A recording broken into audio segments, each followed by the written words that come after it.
Story 1. The Canada Geese of Lake Pleasant. Specifically, my small team and I study a small population of Canada geese that migrates to Arizona during the winter months from Alaska. This work mostly involves checking the new adults tag during the summer months from our sister team in Alaska. This is important because the specific flock we are keeping track of has two unusual things that our teams determined required further study. The first is the unusual size of the flock itself. The average size of a migrating flock of Canada geese usually falls in the range between 30 and 60 individuals. Our population was originally counted at 239 individuals in 2009, and as of the last count in 2018 has grown to 367 individuals.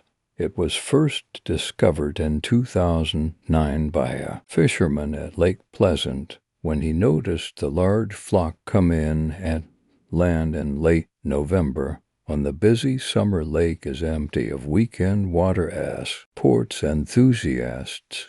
This initial research only consisted of the initial counting of the population and fitting tracking bracelets on a couple of individuals.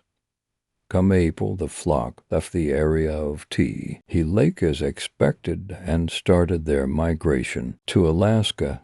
This led to the discovery of the second thing that makes this flock so unusual in its behavior.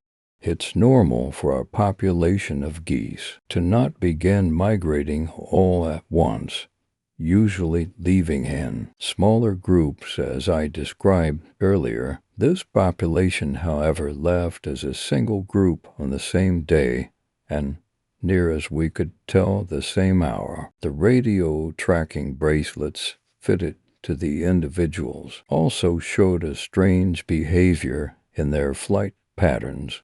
I'm sure most everyone here is familiar with the normal V-shape that Canada geese fly in while traveling. Without going into much detail, it's the most optimal pattern that the flock can fly in order to conserve energy for the long trip to their breeding grounds during the spring and summer months. We honestly thought it was a mistake when the first reading of the GPS tracking bracelet came and showed that our flock wasn't flying in this V formation because of the low amount of GPS units our team could afford at the time. It was impossible to tell what the formation was, but the distribution of tracked individuals show definitively that the flock could not be flying in the V pattern normal for Canada geese. With the unusual size of the flock and our initial findings of the flight pattern, it wasn't hard to secure funding for more GPS units to the next time the flock appeared at the lake. It also allowed us to get in contact with the closest ornithology professor in Alaska in order to get an accurate account of their breeding grounds. Unfortunately, the breeding area of this flock was in a pretty remote area, so that professor and his students could only get to their breeding grounds for a 2-day span in the middle of June, and all of the goslings had already hatched, so their nesting behavior couldn't be studied that first year. However, they were able to accomplish the important task of attaching more GPS units to breeding adults in order to try and get a more accurate representation of their flight patterns. They also gave us an accurate number of individuals in the population. As expected, the GPS units transmitted first migration data in the middle of October. We were expecting exciting results, as with the inclusion of the new units, we would be able to get a more accurate picture of what their unusual flight pattern actually was. The flock left Alaska a single hour and formed into the first noticeable pattern 3 hours afterwards. The pattern wasn't very clear despite the number of GPS units attached, but this could be attributed to the unusual size of the flock. It was actually one of the research students working in my team that put the dots together. Quite leader. A lie, as our readout of the flight pattern was only a number of dots representing each individual with a unit on it. The student, who I won't name for anonymity, sent me the readout when the flock was somewhere British Columbia. While missing obvious spots, it was possible to make out a word. Butcher ... Yes, you read that correctly. The geese were flying in a formation that spelled out the W, or butcher, like I imagine most of you are doing. Right now I dismissed the image. It had to be an error on the GPS units, or the student was reading too much into it and connecting dots. That W. Errant there, the geese landed at Lake Pleasant in early November. By sheer chance, the same fisherman that had seen them the first time was out fishing again when they approached the lake and informed us so. Of their arrival again, I remember the email from him because he emphasized how freaked out he was when he first saw them in the distance.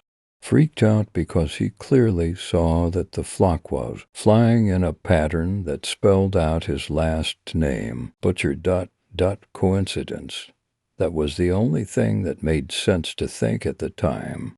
Or maybe my student had been playing a joke on me with a GPS tracking image and the fisherman was involved. I stopped thinking that when I saw an image of the fisherman's face on the local news 2 weeks later with his full name, Jonathan Butcher, plastered on my TV screen.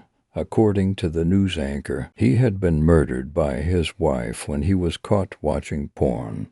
A senseless and sad way to go, but I still refuse to believe it was anything more than coincidence. The next couple of months were filled with multiple trips to Lake Pleasant, attaching more GPS units. We managed to scrape together and getting another count of the population for our records. The flock left in April as a single unit just like last year, although we weren't able to get a visual on what their finalized pattern looked like until the first GPS readings came in a couple of hours later. This time the word they spelled out was much clearer, as the new GPS units filled up many of the gaps we had seen in the previous readings. Chilling, this was when I finally started to believe that something strange was going on. As I had gotten these readings myself, it would have been impossible for any of my team to change or mess with them. The word itself didn't mean anything to me besides being the name of a former pitcher for Arizona's MLB team. In May 2010, Wendy Schilling of Anchorage, Alaska, was shot and killed by her husband when he vet home early from his long-haul truck route to find her in bed with his brother. This happened 2.5 weeks after our Canada geese flock landed at their breeding grounds. Because of the particular interest I was taking with this flock, I asked my colleague to check on the flock and their breeding grounds and note any odd or peculiar behavior the flock show. While there, bless his heart, he spent an entire week at the breeding grounds by himself, taking account and attaching even more GPS units to them. Unfortunately, the week didn't yield any unusual behavior from the flock, and he hence didn't give any answers as to what the hell was going on. Come October of 2010, the flock flies out of their home in Alaska and towards their summer home here in Arizona. Considering what had happened the last 2 times, I waited impatiently while the first GPS readings came in. Townsend A week and a half after landing at Lake Pleasant, Jacqueline Townsend was killed in a road accident when her husband drove drunk from a bar in northern Phoenix. The husband survived the accident and was charged with manslaughter.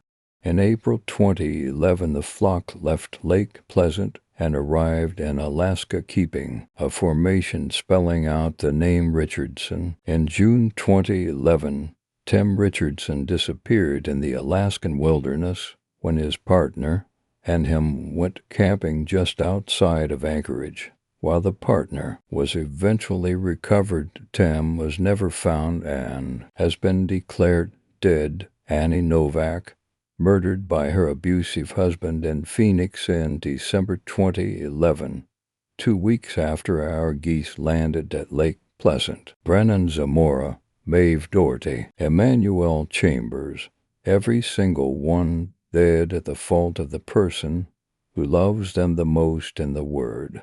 Every single one dead within 3 weeks of our geese landing within 100 miles of them. Every single one named weeks beforehand.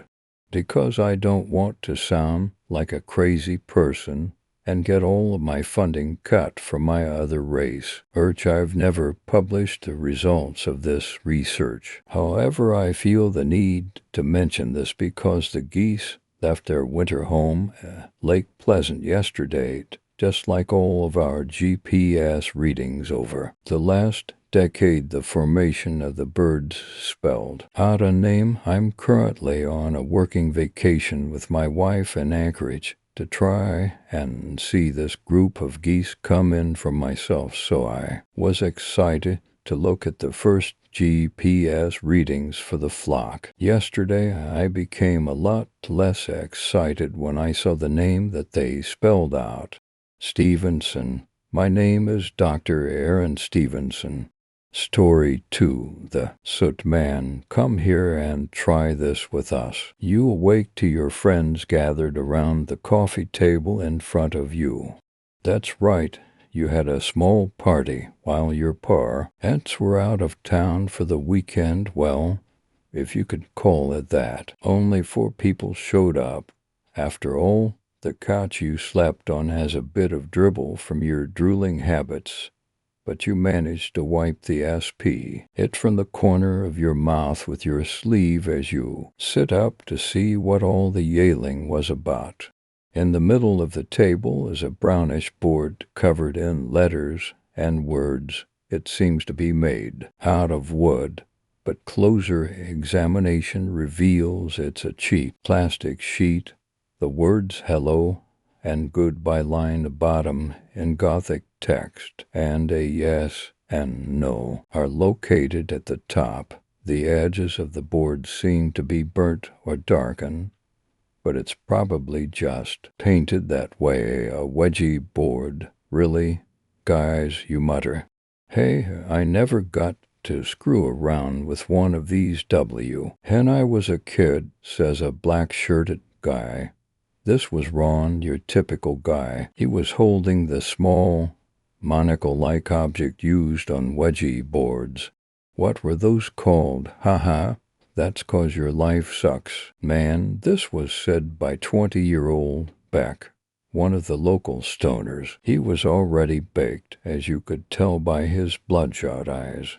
Dude, are we going to do this or what? And Jeremy, the skater that wore the same hoodie every day, rain or shine, but there was one person who stood out among the rest. Although they spent the entire evening huddled in the corner, it was a kid from school who you've seen in the halls before, but never got around to talking to. She had a short, black emo haircut with a generous amount of eyeshadow. She had a tiny, frail figure covered with dark clothing. What was her nah? Me again, Allison. You don't remember inviting her, but then again, it's nice to have at least one girl in this sausage fest. I really don't want to be around if you guys are doing this, she whispers It's really not a good idea. Well, then go somewhere else, you little weirdo. Haha, teases Beck. You get ready to make a remark to him about being a bit nicer to her, but for some reason you catch a glare from her that says, "Don't get involved." You decide to go ahead and sit next to her in the corner while they continue to be dumbasses. "Hey," you say calmly, trying to match her aura without seeming too desperate. "Hi," she replies. Her eyes are fixed on the wedgie board and the young men playing around with it, asking nonsensical questions. Like, what color is my underwear? And why is the sky blue? Sorry. Your name is Allison, right? You ask. Yes. What a short answer. She seems to be impossible to talk to. Maybe you should try prying her for more information. But then again, she already seems slightly annoyed by the fact that you move next to her. You decide to just sit back and watch the show going on in the middle of the room. They seem to be having fun, but you didn't hear the last question they asked. SOTMN? What the hell is a soot man? Scoffs Jeremy. You hear Allison gasp. But that's not what grasps your attention first. Did the air suddenly get thicker in here? A horrible smell, like that of rotten eggs, wafts under your nose. Even the guys stopped laughing and were awestruck, staring directly down at the wedgie board. You strain to see what's so captivating, but your eyes start to burn. You stop them. Allison suddenly gasps for air, as if she's being choked. Her hands immediately raise to her throat as she doubles over in pain. Stop. He will. Her eyes roll back into her head, and her body goes limp. Allison, Allison, you yell as you try to shake H. Awake, it seems like she's gone. Her small figure is that of a ragdoll. Guys, come here, quick. It's Allison. She's. But your sentence is cut short by what you see next. A tall, lean man is rising out of the table in the middle of the room. He is completely naked, except for a thick layer of soot that made his skin look completely black. His pure, piercing white eyes gaze straight into your soul, and you feel that he is reading your entire life story in a single second, every misdeed you've committed, every mistake you've made. His yellow teeth are visible due to the fact that his lips appeared to be torn away, leaving nothing but a gnashing hole. But the most frightening of all is the darkness that literally poured from his body. It's as if the light in the room doesn't want to get anywhere near him before you can get another word out. The man dashes so fast that he appears to teleport behind Ron and snaps his neck. Ron's head is misplaced so harshly and viciously that his spine punctures upward through his skin in a crimson explosion. As his body hits the floor, you stumble to your feet, scraping Allison off of the floor. It's a lot harder than it looks, considering the fact that the sulfur filling the air is poisoning your lungs. She turns out to be surprisingly light, though, and you carry her in both arms. Jeremy is the next one gone. The black man reaches a clawed hand forward and grabs him by the throat, lifting him off his feet into the air. You can barely hear his gurgle screams, though. The lack of pure oxygen is starting to make your ears ring. Suddenly, you notice a clear path out of the room, directly beyond Beck. You decide to take it. With all of your strength, you grasp Allison tight and sprint towards the clearing without looking back. You run past Beck, his eyes still locked on the man, his entire body paralyzed. As you reach your bedroom, you hear a faint, sickening crunching sound, which you can only imagine to be Jeremy's entire neck concaving. The screaming stops as you hide in your closet with the girl. The air seems to be clearer here, and you can breathe easier. It gets eerily quiet, save for the sound of Beck's footsteps running down the hall. You hear him open the back door of your house in a desperate attempt to escape. Then you hear him close it. Then you hear it open again. The man is after him. No. It closes once more. Thank goodness, you whisper. You're safe for now, although you do feel sorrowful for Beck and your friends. But just in case you stay in the closet, suddenly the girl in your lap awakens and takes a huge gasp. It startles you enough to make you jump. Her eyes glance around the interior of your closet, and she wears a panicked expression on her face. He's here, isn't he? She inquires. She knew this would happen. This thought crosses your mind, but you just respond with a dumbfounded yes. No, no, no, no, no, she repeats as she sits up.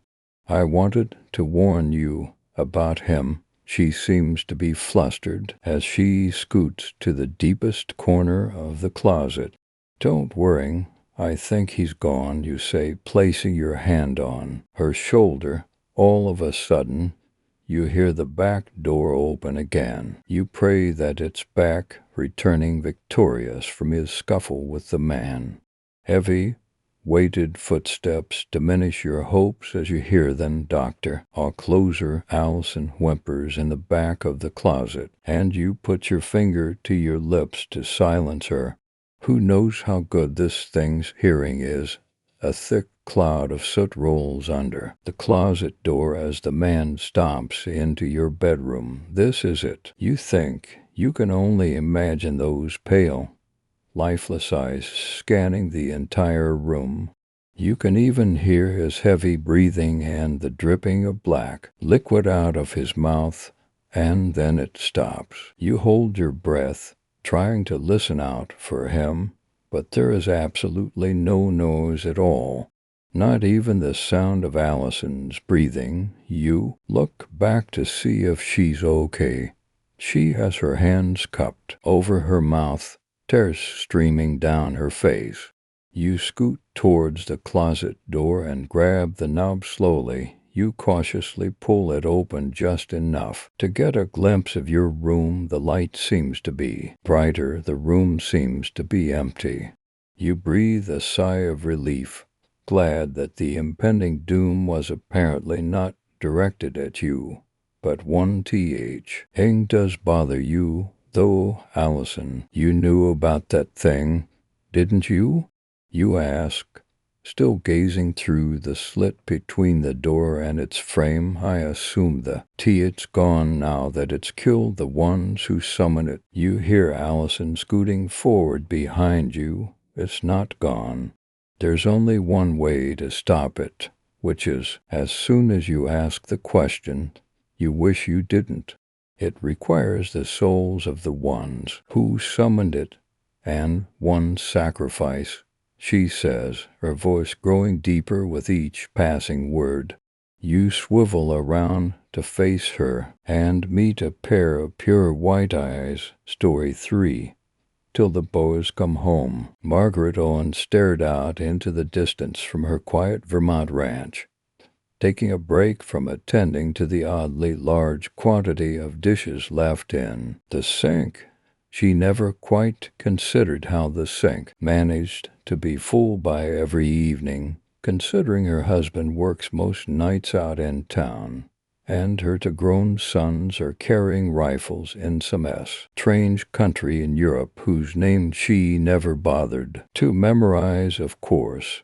She never quite realized how much weight she gained since her sons were shipped off, or how often the contents of the IC box seemed to disappear overnight, considering her brain often found the need to have bipolar panic attacks at a moment's whim.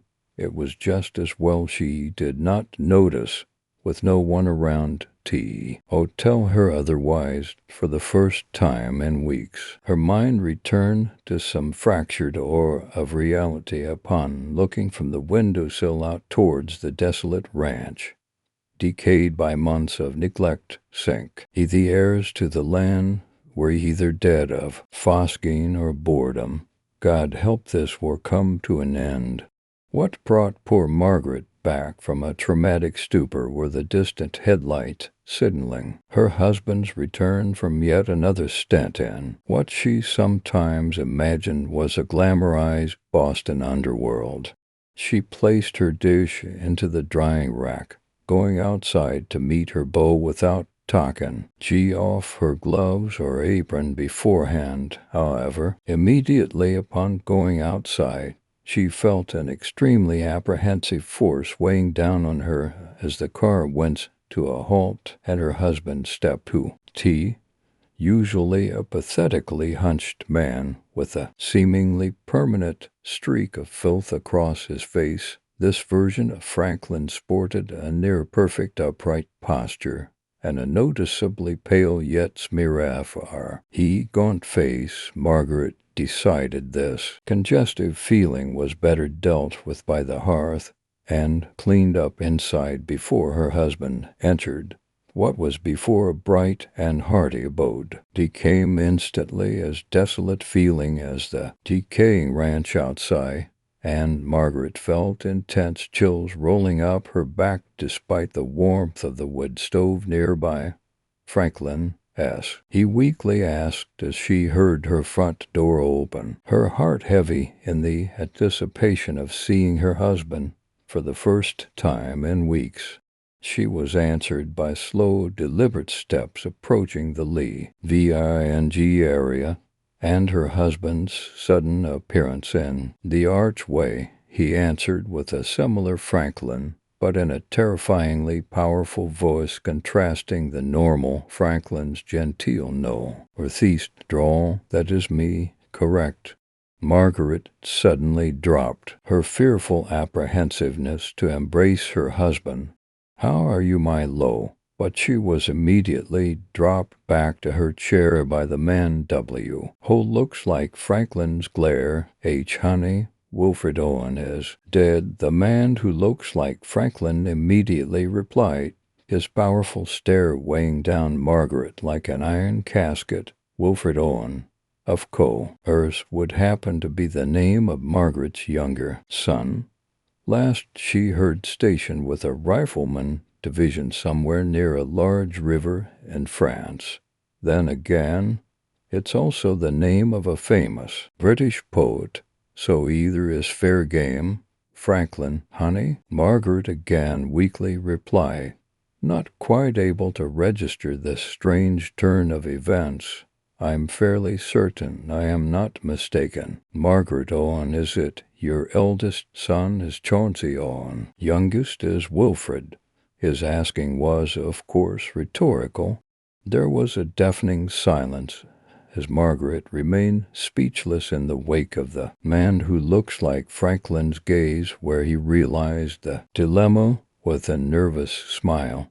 My apologies. I was never one for tact. This did little to appease Margaret's confusion, and as he actively considered the possibility that reality had yet to kick in, and this was another elaborate fantasy spurred by many months of endless tormenting loneliness. However, this possibility was gashed by the fact that fantasy she was experiencing before the man who looks like Franklin's arrival had actually little to do with her own husband.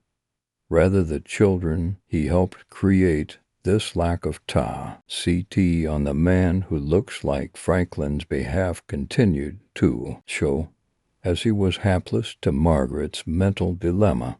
Instead, in a noticeable nervous tick of a calf, he clumsily muttered an apology in the only way he could. I tried to spare him, I truly did, but it was not up to me. In a show of appeasement, the man who looks like Franklin became something more reminiscent of her actual husband, sitting gently next to his wife with a tenderness Margaret had not seen since the day their daughter was born.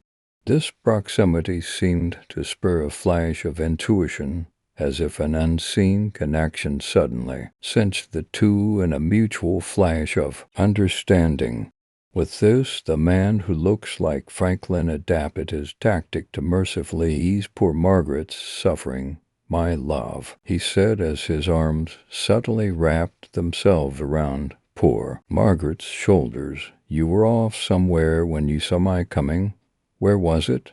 Despite herself, Margaret immediately recognized the meaning of this statement, being she was indeed as far gone as Franklin himself until this present moment. "Or perhaps still Springfield," she answered, much more assuredly, as if the and who looks like Franklin's touch somehow channeled his confidence as well as his vocal clarity. She finally seemed to understand how this was to play out. The day our Lord forsook us, briefly spurred with her sudden understanding, not quite realizing his proximity, unlocked that quality in people. The man who looks like Franklin faltered slightly, somewhat shedding his facade. With a forced mien he said, "I remember that day well. I knew you were there. You were always there. God was not." Margaret did not resist. "No, he wasn't. So you forsook him as well." Without hesitation, he took our daughter. "I took her," he said with a sigh, "but he allowed it." This took the man who looks like Franklin aback greatly, and he paused. "So he did. Is Wilfred really dead?" "Yes." "Was it painful?" "Yes." "Was it quick?" "No." "Was he alone?" At this point the man who looks like Franklin completely dropped his facade, yet remained in the shell of Franklin out of fear. "I was with him, like you were with our daughter." After some rare hesitation, the man who looks like Franklin answered with a sorrowful yes. Margaret contemplated this for a moment, accepting her fate, but considering who was soon to be the only remaining member of the Owen family. What of Chauncey? The man who looks like Franklin seemed somewhat offset by this question, but answered honestly, "I don't know. Chauncey's fate is in the hands of God." "Then my son is doomed." "It would seem so." The two remained quiet for what seemed like an eternity, as if stalling the inevitable. Margaret recognized the man who looks like Franklin's hesitation and realized his true disposition. With a sudden gesture he had not seen for decades, Margaret removed his arm from her shoulders and simply put her hand on his, an act so simple and sincere he could not hide the fact he needed that very much. "You don't want this," Margaret said in Hat was probably a whisper, but resonated in his head greatly. He answered truthfully, "No. You don't want any of this. I've been very busy. We all have." He made his eyes less formidable, revealing their extreme weariness.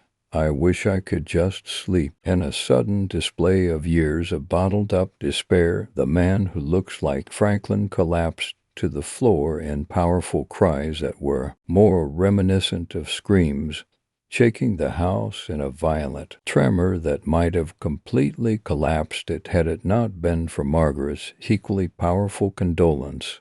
She gripped his head tightly, shushing him in the same manner she shushed her daughter before she painfully succumbed to the flu.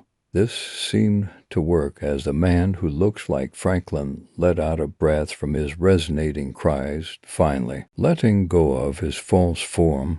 "I'm so sorry. I'm so sorry.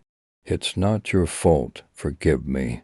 "It wasn't your fault. I never wanted this war. I never wanted the flu. I never wanted any of this. Margaret shushed him even louder. No one did.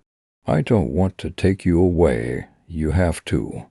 After a moment, he who finally revealed himself as death accepted this as his responsibility. I'll make it painless. No, I want to suffer in the same way my children did.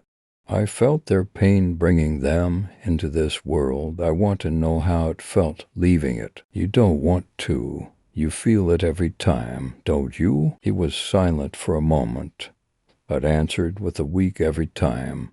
Death stood up, no longer the postured deity he was before, but a hunched and pathetic mess.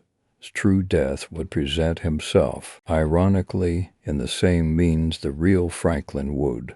He faced Margaret, who was standing tall before him, making up for the elegance at his moment he lacked, and they both closed their eyes. With one last "I'm so sorry," the tearful man did his deed.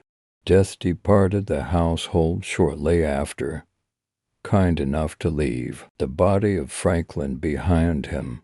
Story 4. Shock Factor. Creepypasta has never been a shock site. It says this in the rules, under the fact, word for word. Submissions are supposed to be creepy stories to spread around the internet for a bit of an adrenaline rush on those late nights alone. They're not real. They're not meant to be full of explicit gore or violence. They've always been simple stories, sometimes overdone, sometimes with plenty of cliches or plot holes, but never truly chilling to the bone, not before that night. As most of you probably know, receives plenty of submissions. I had started working on the site as an assistant of sorts after volunteering to help a friend in the staff reading over submissions to help get through the massive backlog so that they could be opened up again in a timely manner. It was much harder than I had expected. To be honest, most of the submissions I turned down didn't cross my mind even once after they had been rejected. Most violators followed a similar pattern. Blatant creepypastas, grammatical errors far too frequent to ignore, rewrites of previous pastas that had been done time and time again.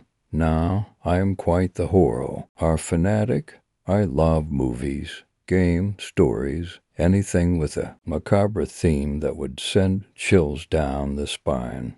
Unfortunately, being such a frequenter of these sites and sources resulted in a sort of immunity to the creepy. Reading through submissions never really made me glance over my shoulder or peer into dark crevices, not like it used to anyway. I got cocky, thought that nothing could me, that I was invincible to the supposed creep factor. I was stupid. It was late. My roommate was exhausted after studying for some class, so she had turned in for the night. My cat had been fed and was lounging in the other room, probably dozing off for the moment. Millie only ever got up to run around after I had gone to bed, finding that the most inconvenient time for me must have been the most fun for her, with no homework on my agenda and no work the next day. I tried to filter through as many of the submissions that I had been asked to look over as I could. There weren't many left, just a couple more, and they seemed fairly short. I smiled to myself after whittling them down, proud to see that I had made it through almost every responsibility. I planned on spending my day off relaxing if I could just make it through for more submissions. Shock Factor was next on my list. A submission with no name emailed under email protect, and I wouldn't be contacting whoever this was. I didn't even bother to test the address, certain that their story wouldn't make it very far. Regardless, I started reading through, almost bored at first as they asked. To go with the cliché setting of being alone on a dark, stormy night, nothing stood out, at least not at first, but I kept reading. Maybe they'd surprise me, I thought. I wish they hadn't. As I kept reading, the story warped into some twisted torture flick. Apparently, the protagonist wasn't completely alone. He had someone tied down in the other room. The narration quickly slipped into a step-by-step account of a horrific dissection without any anesthesia on some complete stranger. The part that sent a shiver up my spine was the descriptiveness. It seemed so detailed, so involved. It was like nothing that I had ever read before. Blunt and all too natural. I rejected it, of course. It violated the rules. The email looked fake. I simply discarded it with the others and moved on. It stuck, of course. It had disturbed me a great deal. But I brushed this off as just being a good narrative. If that submission had fallen within the rules, it might have made a good addition. A couple days went by, and at first I had forgotten all about shock factor. But the submissions all filtered through, and the next submission period being moved onto, I offered to help with the next low if I was needed, and was called to do so about a month later. Again, I went through the stories and rejected whatever didn't follow the fact. Honestly, you'd think that some of these people hadn't even given the link a quick gloss over, and it showed up again. Shock Factor Part 2. Did this person honestly expect a Part 2 to be submitted when his first had been rejected? I felt kind of pissed off, thinking that this person had just resubmitted their works, and even a little bit nervous as I remembered just how graphic the last one had been. Regardless, I opened the submission and started to skim through. I was disgusted as I found that the narrator was up to his old tricks, this time with a younger victim, stated as being somewhere around 15 years old. I didn't bother reading through the whole thing as it somehow managed to disturb me more than the last one. Detailed accounts of torture and abuse far beyond what I ever wanted to read in my life. All the while, it had that extremely real feel to it, that tone that dragged me in and made me believe that this was some actual legitimate account for a brief moment rather than some sicko's idea of a sick joke to play on the staff for rejecting his first story. That's what this must have been. It was discarded. I made it through my quota, and I didn't volunteer to help any more after that. For a short while I thought that it was over, and went back to my normal everyday life. Classes, work, boyfriend, classes, work, boyfriend, classes. I began to slip back into my schedule, though memories of the Shock Factor series kept bubbling up over the next week or so. I assured myself that it was over, until I received an email titled Shock Factor Part 3 to my personal address. It was impossible. There was no way that this guy could have gotten my personal email.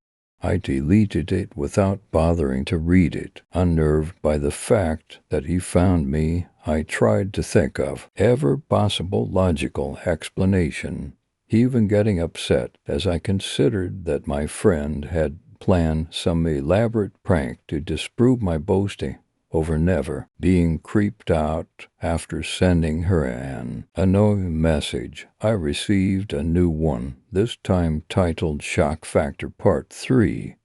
You should read it this time.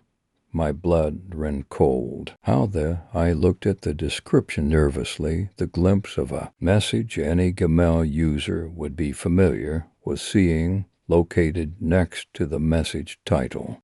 This time there's a cat, and I know you low. See it read, trailing off. I exited the tab and closed my computer on some sort of god-awful suspicion. I suddenly stood up and began searching the apartment for Millie. I called for her, looked under the furniture. I even asked my roommate about her, and for nowhere. I started to panic, convincing myself that whoever this anonymous sender was, they had somehow managed to get their hands on something close to me, my pet, out of my house, as the topic of one of his twisted stories. How else could he have known that I had a cat? How could he have known my email address? Hell was he? Months went by. I graduated. I moved on in life. I got a job. I never did find Millie after that. Never did find out who was emailing me. Occasionally, I'll still get these strange emails, even after changing over to new addresses, new additions to the Shock Factor series, every time with a short description. The worst part is that every time I receive a submission, it seems to happen just after I lose something, and whatever I lose ends up in the story. I'll misplace a sewing kit and find Shock Factor Part 6, stitching, or lines lose a pair of scissors and receive Shock Factor Part 9, cutting up. It scares me now. I dread checking my email. I'm paranoid. I never go out alone. It's putting a lot of strain on me and on my boyfriend. I make him go everywhere with me except to work. The Shock Factor series has worked its way to part 23 at this point. I don't know how much more of this I can take. If you ever receive an email from submission.spacefiller, an email titled Shock Factor, anything of the sort, please ignore it. For your own sake, ignore it. I don't know if that would even work. It's driving me crazy. I can't go anywhere alone. I feel like someone is following me, like this stranger knows everything that goes on in my life. I don't know how his stories got so realistic either, but I don't want to think about it. I just got a text the other day, too. One that has driven me to the point of seeking legal help. I'm going to the police now. He has my phone number, and he's not going to stay out of sight for forever. Part 30 will feature a guest star.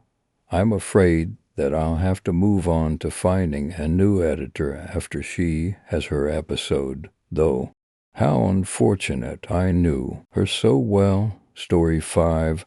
The night Springs Cemetery, an orange sun lowered steadily into a pit of evergreen teeth, valiantly spilling its last light upon the night Springs Cemetery while it still could. If he had noticed, middle-aged Simon Willis might find himself grateful for this light, so he might continue overlooking his mother's grave in peace. After all, the cemetery was dangerous after dark, not for any mysterious reason. Mind you, the forest outlining Night Springs Cemetery was one of the only places false sightings have been reported in all Pennsylvania. You know about the wolves, Don. Simon jumped at the voice and twisted his body at the intruder with anger. He managed to calm himself as he recognized the kindly-looking old man who approached him as the groundskeeper for the cemetery. His cold annoyance further melted when he saw the old man raising his hands in apologetic surrender. Sorry, didn't mean to scare you like that. I assumed my creaky legs would. They given me away for a mile.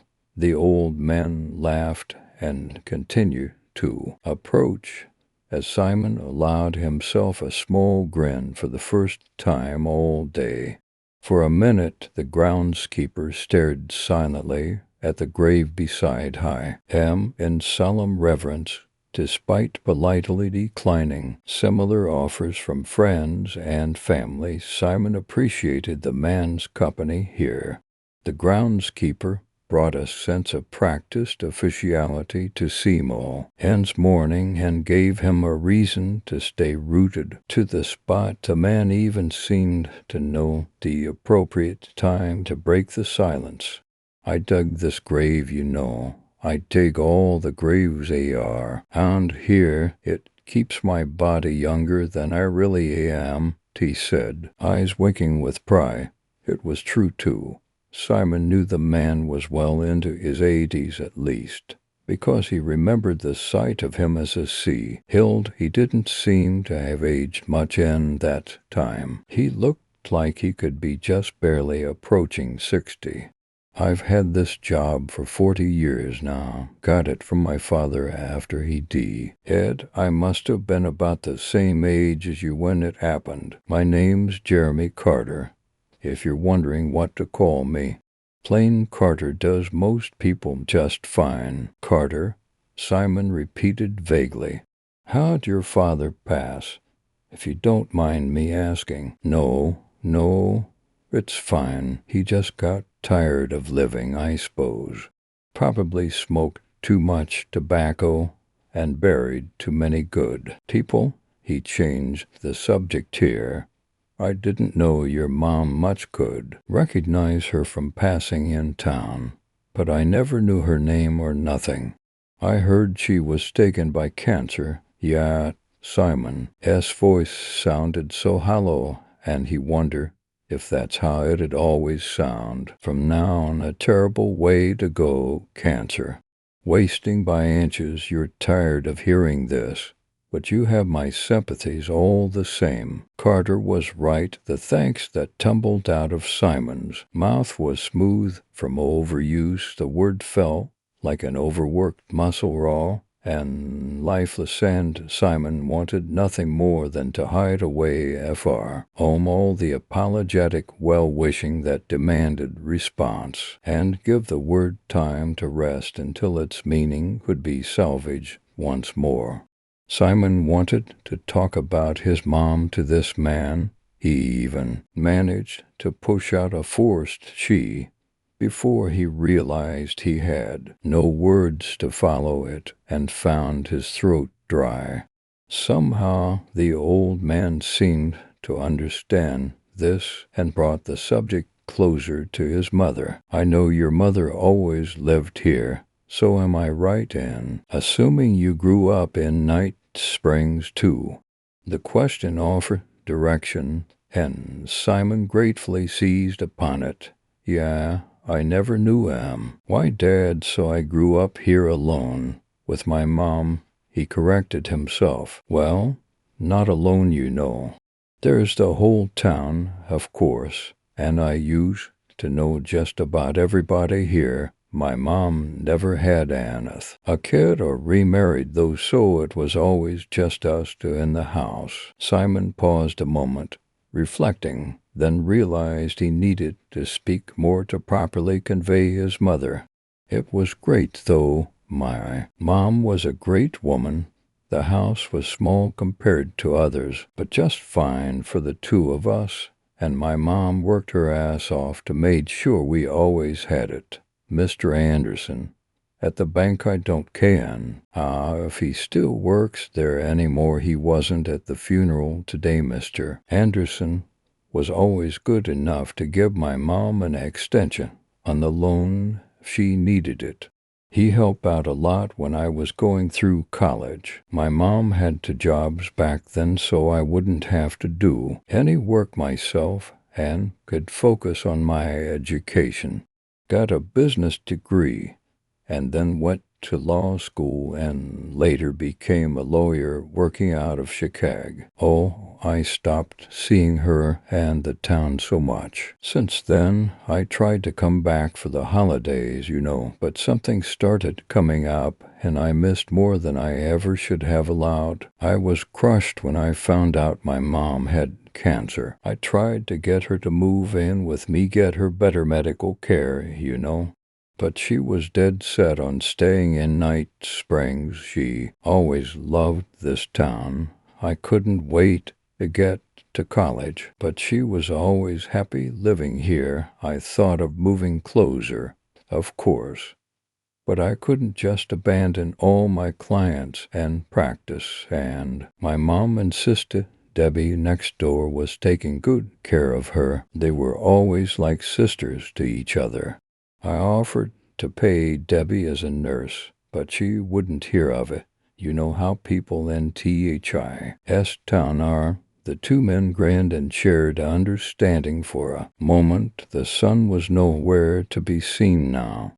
You could make out some orange lingering in the night right at the edge of the horizon, but no more. Than that, it was getting very dark. She fought it. For a while I am very proud of her. 7 months later, though, that was it. I visited a lot in that time, at least a dozen times, though never more than for a weekend. Still, I just figured she'd pull through somehow. I never let myself consider that she might actually go like this until the last couple weeks. Simon realized he was finished. The man clasped him on the shoulder and said, "You were a good son. I talked to Debbie, and she told me that all your mom do is talk about you and how hard you were trying. She's very proud of you." Simon didn't cry, but he couldn't speak either. A long pause, and then Carter broke the silence once more. "Well, I best be leaving now. A gravekeeper's work is always plentiful. You'd best be getting back soon, too. They howl up a storm some nights, but I've never known the wolves to actually attack anyone unprovoked. There ain't no lights around her, though, and you'd be best be careful if you want to avoiding cracking your head on someone's grave. Thanks. I'll be heading out soon.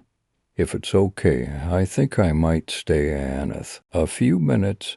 Carter patted the man's shoulder one last time and said, "Of course, son." With that, he dipped away through the moonless night, leaving Simon to mourn his mother in solitude once more. Simon was good to his word. He waited a few minutes. He thought some final words to his mother, hoping she would hear them wherever she was. He tried to remember every good time they ever had together and did his best to press out intruding images of his sickly mother wasting away on her deathbed. He was just about to leave when he heard the scream. A howl was heard just moments before, then a quick shout followed by agonizing screams of a voice he recognized. "Mr. Carter," he shouted, running in the direction of the scream as they grew more frenzied. It didn't take long for the small black hare to trip him up, sending him hurtling into a freshly dug grave. Simon Willis died instantly. Only 50 paces away, shrouded in darkness, an old man tossed his dog a treat. His throat was a bit raw from screaming, but he made sure to say good boy to his pet Vol for acting on cue. Slowly and methodically, Jeremy Carter made his way through the labyrinth of graves and finally approached the one he had just finished an hour ago. He had filled the bottom with wooden spikes about 3 feet tall, placed every 6 inches or so. He shook his head in mild disappointment as he teared at the body, punctured and bloody. He was good kid, he thought. Almost wanted him to just run and save himself. A strange thought for Carter. Maybe he had buried too many good P.O. Plaid too. Still, he drunk deeply from the energy leaving the man's body and moaned in relief as his ailing joint seemed to strengthen somewhat. Maybe he would call it quits soon, but his father was only 120 when he passed, and he was determined to make it a bit longer than that. Besides, a gravekeeper's work is always plentiful. A Wolf howled into the night as Jeremy Carter set about filling the hole he made in the earth. Story 6. Mommy. Can I? Oh, thank you so much for coming at a late notice, the woman said as soon as she answered the door. No problem, miss. It's my job. What can I do for you? I replied naturally with a smile. Well, my sink's been acting up lately. I've tried fixing it myself, but it's no good. Please come in. I'll show you the way. She stepped aside, making a gesture to invite me in. I nodded with a smile, ready to provide service as usual. She led me into the living room. My son is sleeping in his room. Can I ask you to try to keep it quiet? Yes, of course. I'll do my best. I couldn't help but notice that she was missing 2 fingers on one hand, and Odie wanting to be rude, I made no mention of it. That would be much appreciated. Would you like a drink? A cold soda or maybe just water? She offered. Oh, water is fine. Thank you.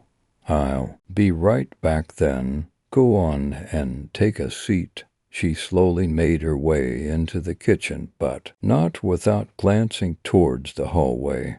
I couldn't help but notice how pale and weakly thin she looked. The poor woman wouldn't have the slightest chance if a robber or a murderer happened to sneak in her house. I wouldn't be surprised either. It truly was a nice house.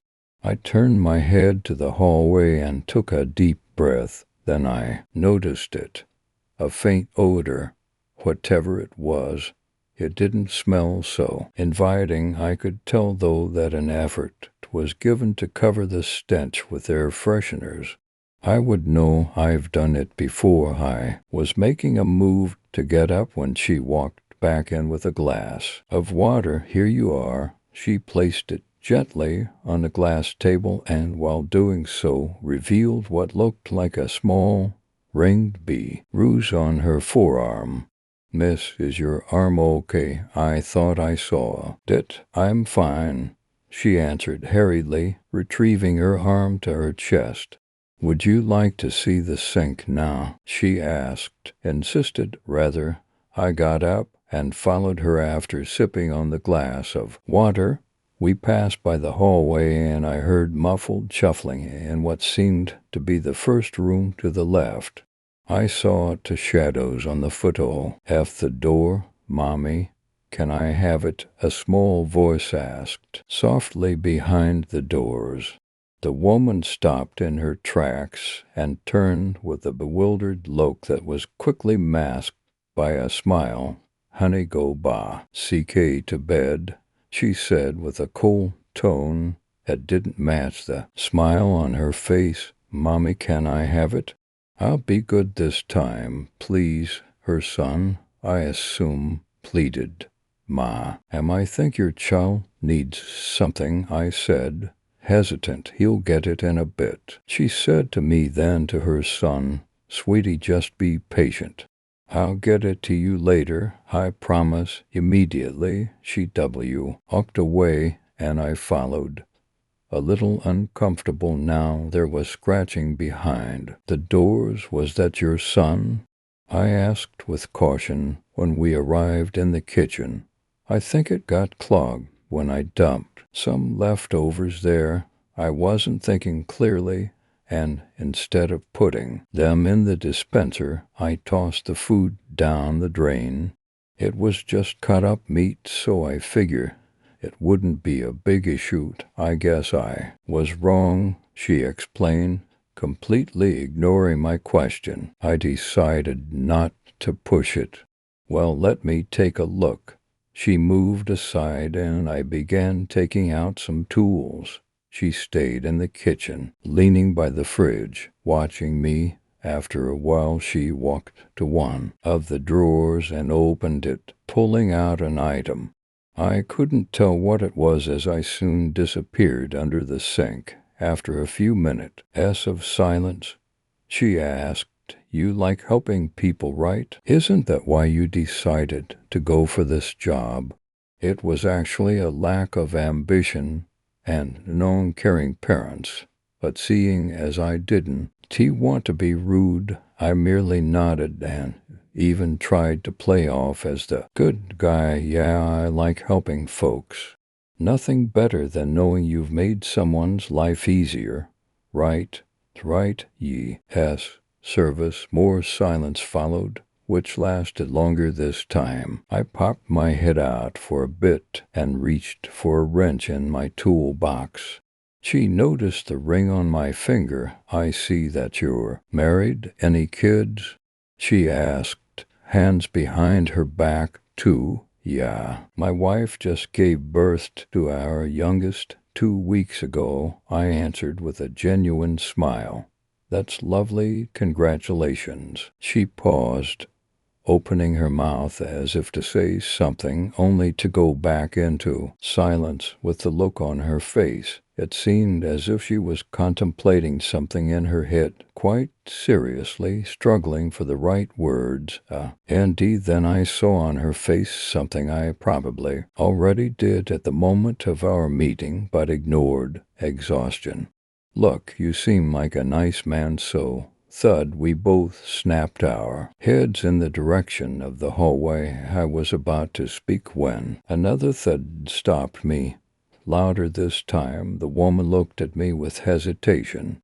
After one lingering look at my ring, she stepped forward. "You better go," the woman said coldly, trying to ignore the sounds that now have much shorter pauses in between.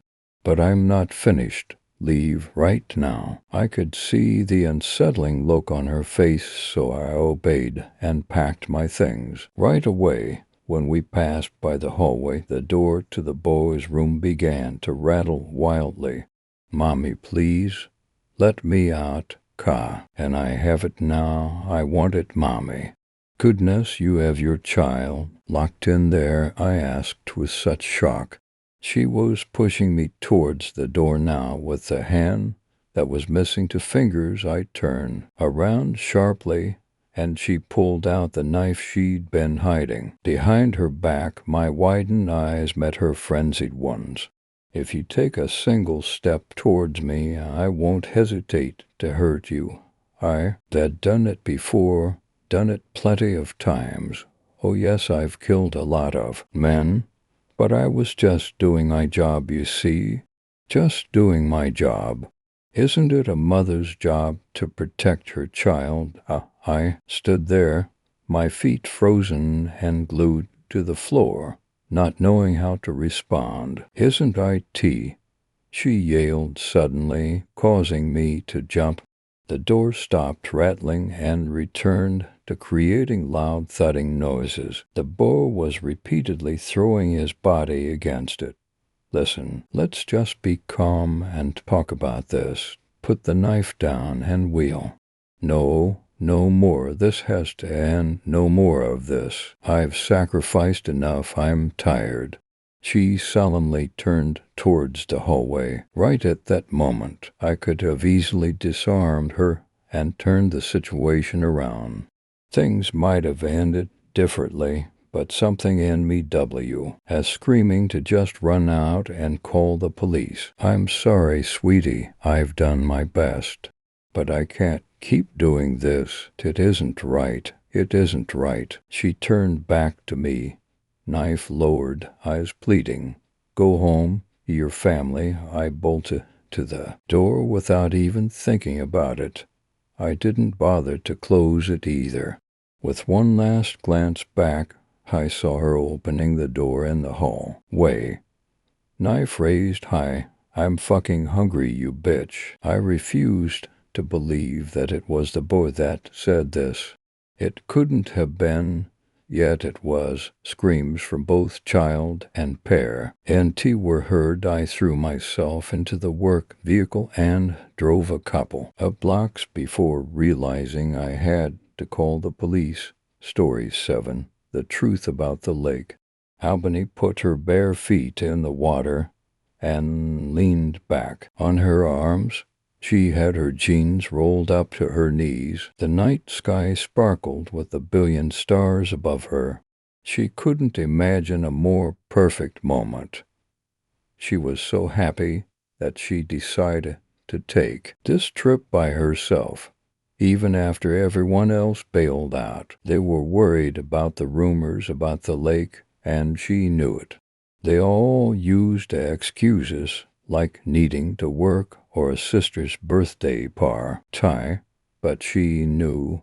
She wasn't afraid, though. She wasn't afraid of anything. She wasn't even startled when she heard twigs crackling in a nearby bush. She looked over at the shrubbery and watched it, expecting to see some form of wildlife, but she didn't see a thing. If it was a timid animal, she assumed she should make a noise. Aloud she told it, "I guess you and I are sharing the lake tonight, huh?" At first she was met with silence. Nothing ran away. Nothing came forward. She guessed she startled it into a camouflage mode, where the creature would stay still and hope she went away. She shrugged and looked out across the lake. The waves came up and brushed the backs of her rolled-up jeans, but she didn't care. She had a fresh pair of pants in her tent. After all, who wouldn't want to relax in this water? From the hidden shoreline, shrouded by bushes and trees, something splashed in the water. Albany frowned at the deep ripples that drifted her way from the impact. Maybe it was the creature she scared. It could have been anything. It could have been a little perch for all she knew. She watched the water for a while to make sure nothing was sneaking up on her feet, then tilted her head back to look at the stars. They were softly twinkling in the sky above her. They reminded her of how great it was to be there. She didn't see this sort of thing in the city. It was always go, go, go. There was never any Albany time. She was getting that time now all to herself. At least she thought she was. In a matter of seconds, she hit a hand on her ankle and it gave her a yank. She screamed as she slid through the pebbles along the water's edge. Her arms gave out from under her, and that she fell back against the OCKS. By the time she stopped moving, the waves were teasing the tops of her shoulder blades with cool water. She kicked at whatever had her ankle and tried to sit up to look at the culprit as she tried to get away. As she rose onto her elbows once again, her legs thrashing wildly, her eyes caught a terrible sight. In the water, holding on to her leg with a web-fingered hand, was a creature unlike one she had ever seen. It had huge black eyes and a wide mouth. All she could see of it was its torso, arms, and its head. It hissed at her, revealing its pointed teeth. She screamed again as she fought harder to get away, share the lake tonight. It mimicked her in a raspy, underused voice. She screamed again and started to cry as she twisted and kicked at it. Its skin was cold and slick, like a fish. Louder it yelled at her over the sound of the water flailing around them. Share the lake tonight. No, no. Albany screamed in absolute terror. The thing minus won a firm hold on her ankle. It ignored her thrashing. Even as she kicked him, it just stared at her with its mouth just barely parted. Its teeth gleamed out at her. It yanked at her once again, pulling her deeper into the water and causing her to fall. she screamed again, spitting out water as she did. She thrashed about again, and her leg touched something odd. The lower part of this thing was basically solid. She didn't feel any legs. She forced herself to rise up again.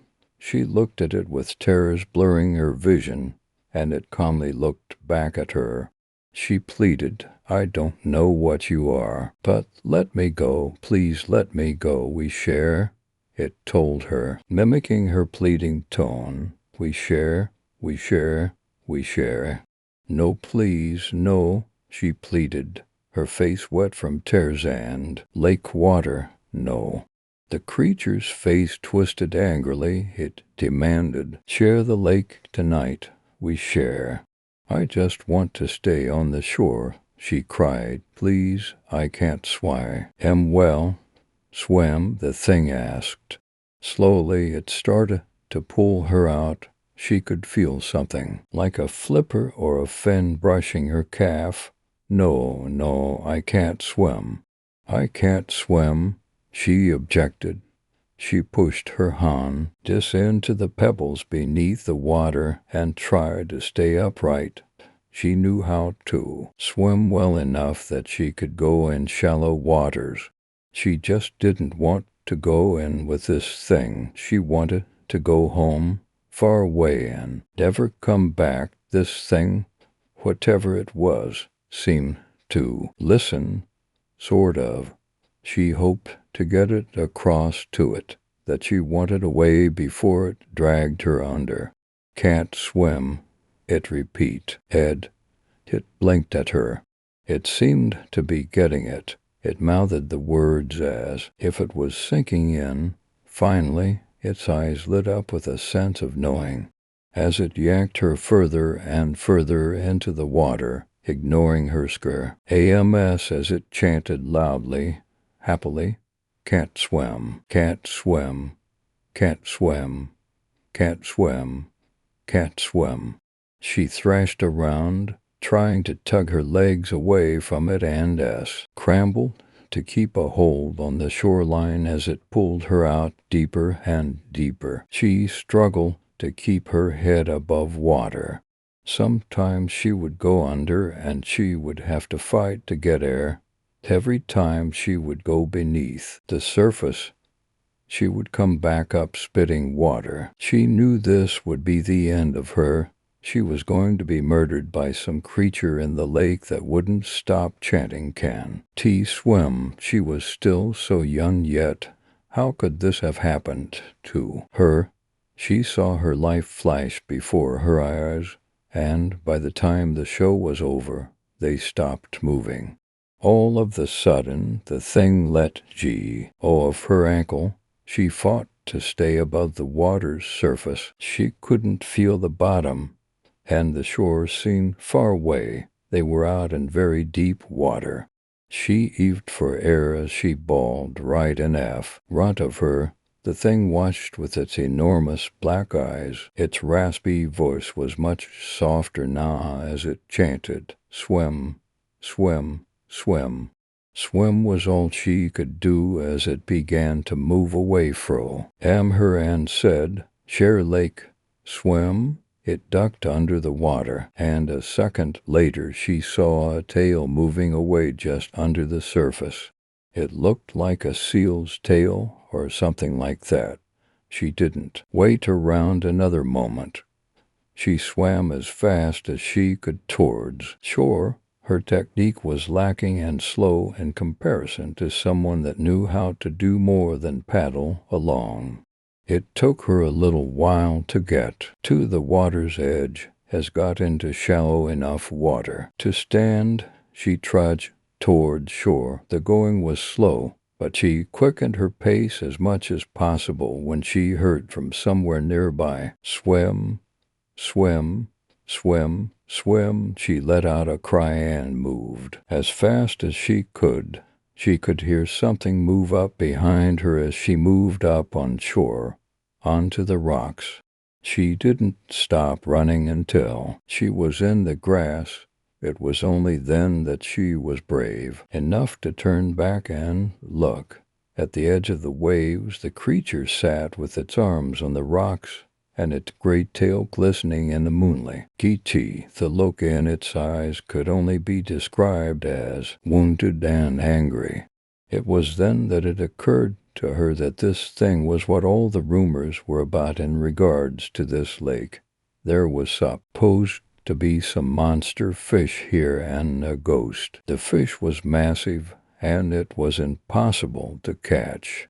The ghost would watch partiers and campers from the brush near the water. They were all wrong. It was this thing. She stared at it in wonder, and it looked like a child that couldn't have a toy.